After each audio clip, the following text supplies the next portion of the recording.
BJP রাজ্যে ক্ষমতায় এলে হিন্দু পুরোহিতের জন্য এবং মতুয়া গোসাইদের জন্য ভাতা দেওয়ার ব্যবস্থা করবে। জগদ্দল সভায় দাবি করলেন কেন্দ্রীয় প্রতিমন্ত্রী শান্তনু ঠাকুর। রাজ্যে আজ প্রথম দফা নির্বাচন অনুষ্ঠিত হচ্ছে, তার মধ্যে দ্বিতীয় দফা ভোটের জন্য প্রচারে গতি বাড়াচ্ছে রাজনৈতিক দলগুলো।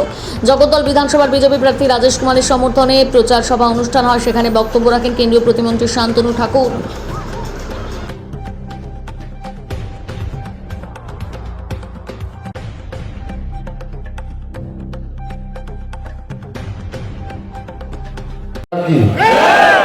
ভারত মাতা কি জয় শ্রীরাম, জয় শ্রীরাম, জয় হরিবোল। মঞ্চে উপস্থিত, পরিবর্তন ছাড়া বাংলার জাগরণ হতে পারে না। বাংলায় কোনো প্রকার মানুষ স্বাভাবিকভাবে জীবনযাপন করতে পারছে না, সব জায়গায় বাধা। যে কারণে দিকে দিকে বিজেপির শপথ বলুন, বিজেপির আগামী দিনের যে চিন্তাভাবনা, সেই চিন্তাভাবনায় পরিবর্তনের মাধ্যমে, নতুন সরকার গঠনের মাধ্যমে আমরা মানুষের মধ্যে পরিবর্তন আনব। সেই উদ্দেশ্যে যখন নামা হচ্ছে, তখন আমাদের মূল লক্ষ্য থাকছে মানুষের ডেভেলপমেন্টের কথা, উন্নয়নের কথা। উন্নয়নের কথা মাথায় রেখে রাজেশজি অনেকগুলো প্রকল্পের কথা বলেছে, স্কিমের কথা বলেছে। যে স্কিমগুলো পশ্চিমবঙ্গের মানুষ যদি পায়, তাহলে পশ্চিমবঙ্গের মানুষের উন্নতি হবে, জীবনযাপন সহজ হবে, সরলীকরণ জীবনযাপন তৈরি করা সম্ভব হবে এবং তাতে আমরা নতুন বাংলা খুঁজে পাব। বাংলা একসময় সারা ভারতবর্ষের মধ্যে এক নাম্বার একটা রাজ্য ছিল। আজকে সেই পশ্চিমবঙ্গ 17 থেকে 18তম অবস্থানে পৌঁছেছে, যার দেনা কেন্দ্রীয় সরকারের কাছে 8 লক্ষ কোটি টাকা। আপনাদের কি মনে হয় না যে এই দেনা তাহলে কি করা উচিত? এই পশ্চিমবঙ্গ সরকারের দেনা শোধ করা উচিত। কেন শোধ করতে পারবে না? কারণ এদের তহবিলে পয়সাই নেই। কারণ এত বেশি সিন্ডিকেট রাজ আর অপকর্ম করেছে, টাকা আত্মসাৎ করেছে, যে এদের প্রত্যেকটা স্কিম থেকে টাকা নেওয়া কমপ্লিট, এদের এখন আর গোছানোর কিছু নেই। তাই 8 লক্ষ কোটি টাকা যদি শোধ না করা যায়, তাহলে প্রত্যেকটা শিশু যে জন্মগ্রহণ করছে, এই শিশুদের মাথা পিছু 70-80 হাজার টাকা করে দেনা নিয়ে এরা জন্মাচ্ছে। পশ্চিমবঙ্গের যে উন্নয়নটা হবে, সেই উন্নয়নটা হবে কোথা থেকে? দেনা শোধ করবে না উন্নয়ন হবে? তাহলে সেই দেনা শোধ করতে পারে কে? একমাত্র ভারতীয় জনতা পার্টি এবং তার সরকার। কোন রকম উন্নয়ন হবে না, রাস্তাঘাট এরকমই থাকবে, ব্যবস্থাপনার উন্নয়ন হবে না, নর্দমা হবে না, কোনো রকম কোনো বিকাশের কাজ হবে না, বাধাপ্রাপ্ত পাবে, কেননা টাকাই নেই। তাই ভারতীয় জনতা পার্টি সরকার তার যে ইস্তাহার, সেই ইস্তাহারে প্রকাশ করেছে যে আমাদের প্রথমেই দরকার মানুষদের ক্ষমতা আসার পরেই মানুষদের সহযোগিতা করা। সেই সহযোগিতাটা বিভিন্ন রকম হতে পারে। 1 নম্বর তো একটা স্কিম তৈরি করা, যাতে মায়েরা পয়সা পাবেন, যুবকরা পয়সা পাবেন। যতক্ষণ না পর্যন্ত চাকরি পাচ্ছেন, ততক্ষণ পর্যন্ত যুবকরা পয়সা পাবেন। পাশাপাশি মায়েদের জন্য বাসে, সরকারি বাসে একদম ফ্রি যাতায়াত, কোনো 1 পয়সাও লাগবে না মায়েদের জন্য, সরকারি বাসে পুরো ফ্রি যাতায়াত। তাই ভারতীয় জনতা পার্টির উপর ভরসা রেখে আমাদেরকে সরকার গঠন করতে হবে। আমরা চাই না কাটমানির সরকার থাকুক, আমরা চাই না সিন্ডিকেটের সরকার থাকুক, আমরা চাই না যে হাইজ্যাক করে নেওয়া সরকার। হাইজ্যাক কেন বললাম?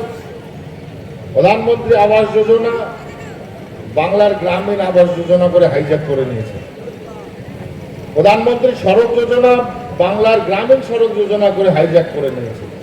এগুলো দিচ্ছে কেন্দ্র, কিন্তু এটা হাইজ্যাক করলো কেন? নরেন্দ্র মোদীজির প্রচার হয়ে যাবে তাই, নরেন্দ্র মোদীজি এবং ভারতীয় জনতা পার্টির প্রচার হয়ে যাবে তাই। এরা লক্ষ্মীর ভান্ডারে কত দিচ্ছে? লক্ষ্মীর ভান্ডারে 1500 টাকা, SC ST-দের জন্য বোধহয় 1700 টাকা, তাই তো? আমরা অন্নপূর্ণা যোজনার মাধ্যমে 3000 টাকা দেব, কেননা এই 8 লক্ষ কোটি টাকা যে দেনা পশ্চিমবঙ্গ সরকার রয়েছে, সেই দেনা কিন্তু একদিনে শোধ করা যাবে না। 5 বছরে সেই দেনা শোধ করা সম্ভব নয়। বামফ্রন্ট করে গেছে, তারপরে তৃণমূল গভর্নমেন্ট করছে, আর এই পরিস্থিতি শোধ করতে গেলে আমাদের অনেক সময় লাগবে। চাকরির বিষয়গুলো পশ্চিমবঙ্গ থেকে এক প্রকার উঠেই গেছে, নেই। কেননা এতে ভ্রুক্ষেপই নেই যে রাজ্যে বেকারত্ব বাড়ছে, মানুষের চাকরি দরকার, মানুষের কর্মসংস্থান না হলে এরা চায় প্রত্যেকটা পরিবার দরিদ্র সীমার নিচে থাকুক এবং প্রত্যেকটা পরিবার অশিক্ষিত হয়ে থাকুক, তাতে এদের রাজপাট চালাতে সুবিধা হয়। মানুষ যত অশিক্ষিত আর দরিদ্র হয়ে থাকবে, তত বেশি উপরের নেতা যারা রয়েছে তাদের বেশি কি হবে? ইনকামটা হবে এবং তাদের কি করতে মানে চালাতে সুবিধা হবে। মানুষ কম বুঝবে বেশি অশিক্ষিত হলে। যে কারণে শিক্ষা ব্যবস্থার এই অবস্থা করে রেখেছে পশ্চিমবঙ্গে। দেখুন, সব জায়গা মানুষকে শুধু ভয় দেওয়ার কাজ করছে। তার জন্যই আমাদের লোকপ্রিয় প্রধানমন্ত্রী একটাই জিনিস সব জায়গা বলেছে, প্রথম গ্যারান্টি যেটা হচ্ছে সেটা হচ্ছে আমরা পশ্চিমবঙ্গে আইনের শাসন প্রতিষ্ঠিত করতে যাচ্ছি। কারণ এখন আপনি তো আপনারা যেটা দেখেছেন, পশ্চিমবঙ্গে আইনের শাসন নেই, শাসকদের আইন আছে। এটাকে পরিবর্তিত করে আমরা আইনের শাসন প্রতিষ্ঠিত করতে যাচ্ছি। এর জন্য যত ক্রিমিনাল, গুন্ডা, বদমাশ যারা আছে, আমি আজকে এই মঞ্চ থেকেও বলছি, সব মঞ্চ থেকে আমি ওদেরকে একটাই জিনিস বলছি, তোমরা শুধরে যাও, তোমরা নিজেকে সারেন্ডার করো, তোমরা জগদ্দল ছেড়ে পালিয়ে যাও। তোমরা যদি ভাবছো মানুষকে তোমরা যেভাবে ভয় দেখাচ্ছিলে, যত ঘর বাড়ি ভাঙচুর করেছো, সব সময় তাদের মনোবল ভাঙার চেষ্টা করেছো, তাদের আত্মবিশ্বাস নাড়িয়ে দেওয়ার চেষ্টা করেছো, এবার কিন্তু তখনও মানুষ এত কষ্ট পেয়েও কোনদিন তাদের মাথা তোমাদের সামনে নত করেনি, আবার করবে না। অতই উৎসাহের সঙ্গে মানুষ আবার বিজেপির ঝান্ডা ধরে দাঁড়িয়ে আছে কি আমরা এই নির্মম সরকারকে তুলে ফেলবো। তো আমি এদেরকে এটাই জিনিস বলছি, তোমরা এখান থেকে চলে যাও, পুলিশের কাছে সারেন্ডার করো।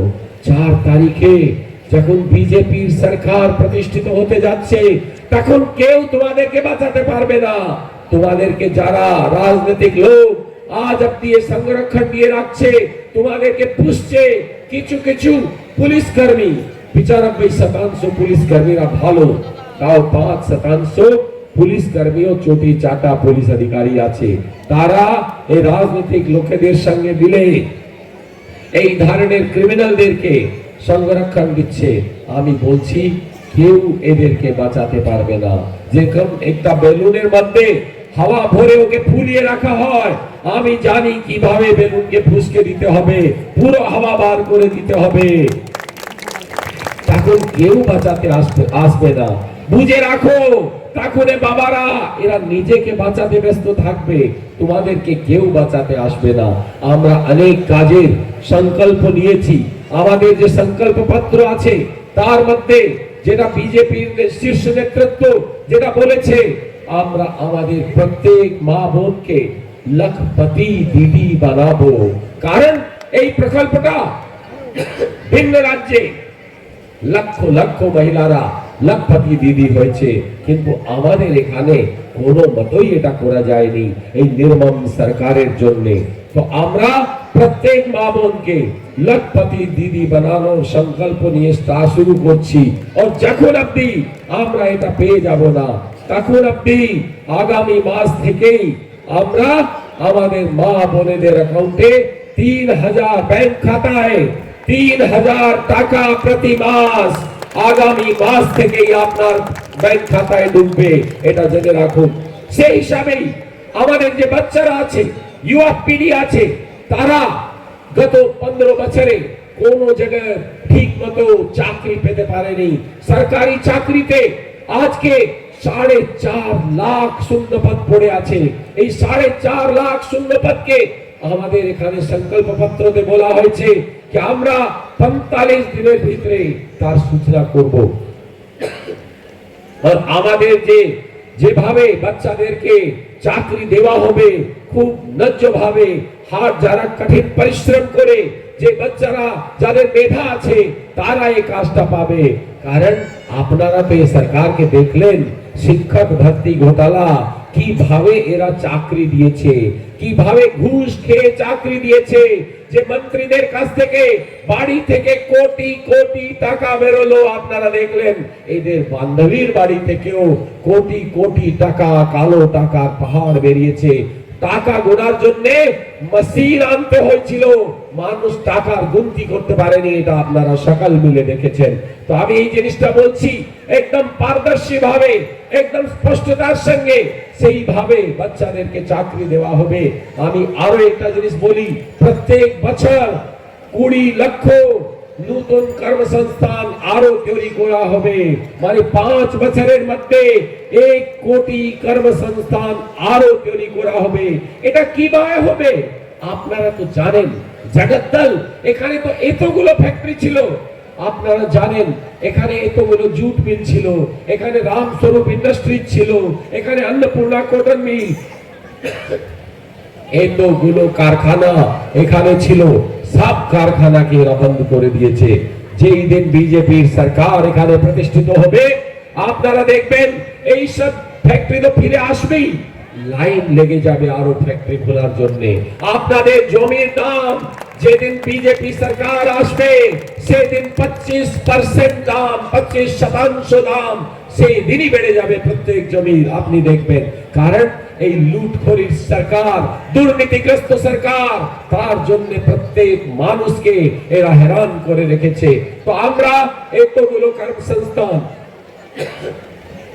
এতগুলো সরকারি চাকরি যখন অব্দি আমাদের ইউয়া পিঢ়িকে, ইউয়া বাচ্চাদেরকে, যুবদেরকে না দিতে পারছি, তখন অব্দি আমরা আগামী মাস থেকে তাদের ব্যাংক অ্যাকাউন্টেও আমরা 3000 টাকা প্রত্যেক মাসে দেব। এটা আমি বাচ্চাদেরকে আমাদের সংকল্প পত্র মধ্যে আমরা প্রতিশ্রুতি দিয়েছি।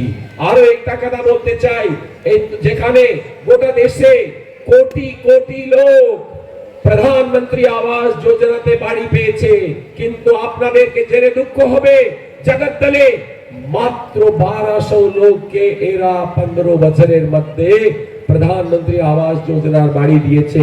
আর সেটাও 25,000 টাকা ঘুষ নিয়ে নাম নথিভুক্ত করা হয়েছে। এটাও দেখা গিয়েছে কি যাদের আগে থেকেই বাড়ি আছে তাদেরকেই আবার দিয়ে দিয়েছে পয়সা। এই রকম চোর সরকার, একে আমরা তুলে ফেলে যাদের পাওয়ার দরকার আছে তাদেরকে প্রধানমন্ত্রী আবাস যোজনার বাড়ি দেব, এটা আমরা করতে যাচ্ছি।